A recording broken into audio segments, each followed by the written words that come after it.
So we're going to start today by deriving a new formula. We're going to call this a double angle formula. And here's the reason why we want to call it a double angle formula.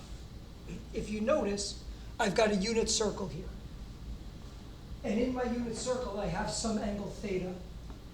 And I'm going to kind of flip it over the x-axis. So even though we might say that angle is like a negative theta, the whole angle on the inside is going to be equal to 2 theta. That's the opening of the central angle BAC. So I want to write segment BC's length 2 different ways. First of all, notice that it's a vertical segment. So a vertical segment, we just have to count how far the y values are apart. So the length of BC could just be equal to 2 sine theta. Notice that this distance here is sine theta, and this distance here is sine theta as well. So the total length is 2 sine thetas. The next thing I want to do, though, is I want to bring in the law of cosines. Remember the law of cosines from a while ago? So the law of cosines started off with side length squared equals, in the side angle side relationship, 1 squared plus 1 squared minus 2 times 1 times 1 times the cosine of my angle. And my angle's still 2 theta. So if I simplify this a little bit, let's see what I get. 1 squared is 1, 1 plus 1 is 2, 2 times 1 is 2. If I take the square root of the whole thing, I'll do that in a second. BC squared is going to equal 2 minus 2 cos 2 theta. Taking the square root of both sides gives me the square root of 2 minus 2 cos 2 theta. So I've got 2 separate expressions now to represent the length of segment BC. One of them involves a sine, and one of them involves a cosine with a double angle, cosine 2 theta. So what I'm going to do is I'm going to take those 2 BC values and I'm going to set them equal to each other. So I'm going to take the law of cosines one and the sine one and make them equal. So I'm going to get 2 sine theta is equal to the square root of 2 minus 2 cosine 2 theta. I want to rearrange these terms to solve it for cosine theta. So let me start solving for cosine 2 theta. So let me start squaring things and moving things around. If I square both sides of the equation, my square root sign goes away over here.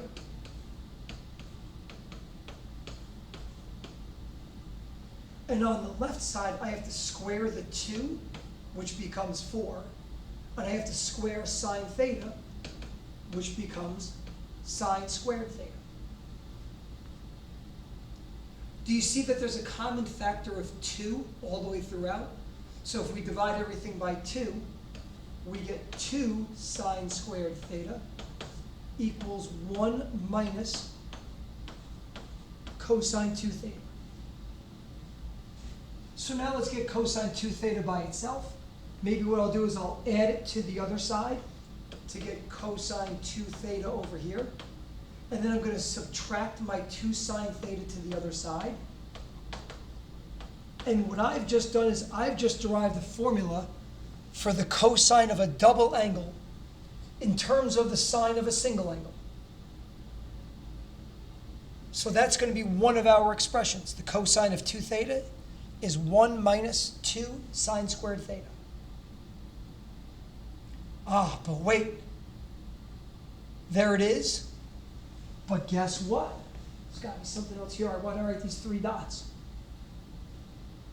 Ah, but wait. There's more. What I'm going to do here is I know something about sine squared theta. I know from my other identities that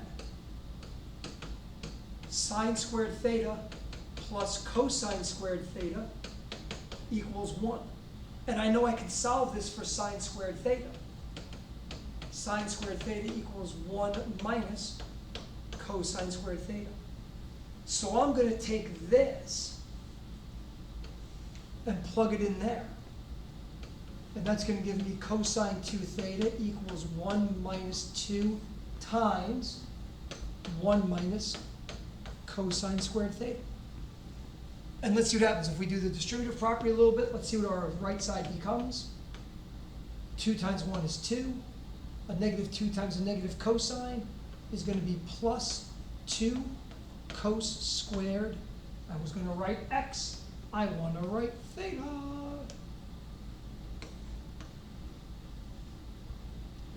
And 1 minus 2 is negative 1. So I'm going to just kind of rearrange them a little bit. And I'm going to get another one. I should kind of write cosine 2 theta there. So here's another version of it. It's going to equal 2 cosine squared theta. And 1 minus 2 equals negative 1. So I get 2 cos squared theta minus 1. Another form of that equation. Pretty neat stuff. But we can do one more thing. Let me just grab that formula from before. Remember, it was cosine 2 theta equals 2 cos squared theta minus 1. Well, I'm looking at that 1 for a minute. Now remember how I said before that sine squared plus cos squared equals 1? This thing up here on the left? So I'm going to replace this 1 with sine squared plus cosine squared theta. So now I'm going to get this. I'll get my 2 cos squared theta minus sine squared theta plus cosine squared theta. If I do some distributing of my negative, combining like terms, I get a 2 cos squared theta minus a cos squared theta, which is just cosine squared theta.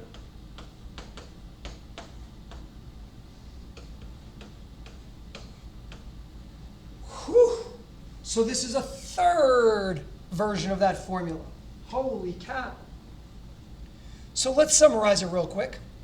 These are some formulas for the double angle identities for cosine and for sine. We just derived those 3. You know what, if you wanted to derive sine of 2 theta, you could definitely do that. It is sitting in your textbook. So you can play with it if you want. You can read through it. Those are our 4 double angle formulas.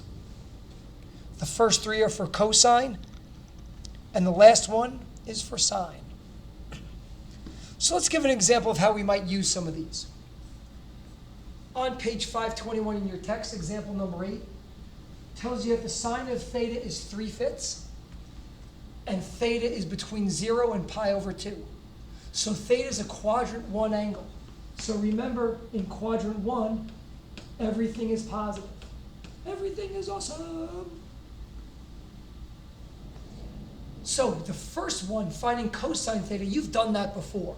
Do you want to use your Pythagorean identity? Do you want to use your right triangle? You guys know me, I'm a big fan of the right triangle. We're going to use enough formula stuff anyway. There's my angle theta. Sine is opposite over hypotenuse. I know the Pythagorean theorem is going to give me that the adjacent side is 4. So then the cosine of theta is going to equal 4/5. I'm in quadrant 1, so it's going to be a positive value. So cosine of theta is 4/5. Now let's use our formulas to find the sine of 2 theta. If I go back to my formula page, the sine of 2 theta is 2 times the sine of theta times cosine of theta. So we're going to say that this is equal to 2 times the sine of theta. The sine of theta is 3/5 times the cosine of theta. I just found it. Cosine of theta is 4/5. If we multiply these values out, let's see, multiplying numerators, 2 times 3 times 4 is going to be 24. 5 times 5 is 25. So 24/25, that's what the sine of 2 theta is equal to. let's now go to cosine 2 theta. And we have choices, my friends. We have choices. You can choose to plug it into the top formula using the sine theta as 3/5. You can plug it into the middle one, knowing that the cosine of theta is 4/5. Or you can plug it into the bottom one, where you know both cosine and sine. Maybe I'll use the first one. So the cosine of 2 theta is going to be 1 minus 2 times the sine of the angle squared.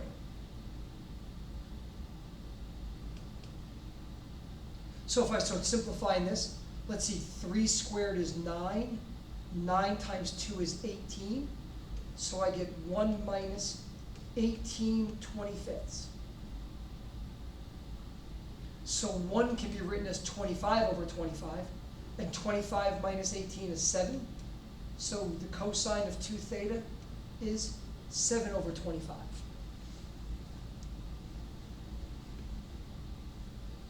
Hopefully, if you used one of the other substitutions, you got the same answer. Now, you might be saying, we don't have a formula for tangent. What are we going to do? Well, here's what you're going to do. You're going to remember that tangent is sine over cosine. So this is equal to the sine of 2 theta over the cosine of 2 theta. And then you might say, oh man, I got to replug everything in. No, you don't. Because didn't you just find the sine of 2 theta? The sine of 2 theta is 24/25. And the cosine of 2 theta is 7/25. Ah. And you probably remember from your work with complex fractions that if the denominators in each part of your fraction cancel out, the answer is just the numerators of those things in the complex fraction. So the tangent of 2 theta is 24/7. Hey, good substitutions today. Nice work.